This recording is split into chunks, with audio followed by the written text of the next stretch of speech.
بھی دیں گے جو کہ ایک لاجیکل فیلیسی ہے جب بات آتی ہے ٹروتھ کو ڈیسائیڈ کرنے میں. کیوں؟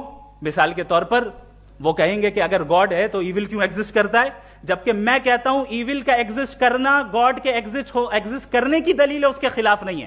چونکہ اگر گاڈ ہے تو ہم سب اس کے سامنے اکاؤنٹیبل ہیں، اور اگر ہم اکاؤنٹیبل ہیں تو اکاؤنٹیبلٹی کے لیے ایول کا موجود ہونا ضروری ہے، اس کے بغیر ہم اکاؤنٹیبل نہیں ہو سکتے. اور اگر ہم اکاؤنٹیبل نہیں ہیں تو ہم جناب جاوید اختر صاحب سے پوچھیں گے کہ آپ بتائیں کہ پھر سفرنگ اس دنیا میں کیوں ہیں؟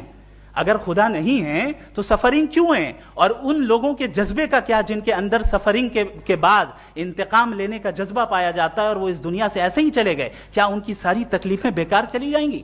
اب آ جائیں اسی ایگزامپل کی طرف کہ بال، مجھ سے اگر کوئی پوچھے اس بال کو کس نے بنایا اور یا اس ایکسپینڈڈ بال کو کس نے بنایا، میں کہوں گا کہ چونکہ یہ یونیورس اور اس یونیورس کی تمام چیزیں کانٹینجنٹ ہیں. کانٹینجنٹ ہونے کا مطلب یہ ہوتا ہے کہ جو اپنے ایگزسٹنس پہ کسی کے اوپر ڈیپینڈ کرتی ہو، تو ظاہر ہے یہ یونیورس کانٹینجنٹ ہے. اور اگر کوئی چیز کانٹینجنٹ نہیں ہے تو میں ریکویسٹ کروں گا کہ مجھے دکھا دیں کہ کون سی چیز یونیورس میں کانٹینجنٹ نہیں ہے، ہم بھی ذرا غور کر لیں اور ہم بھی دیکھ لیں.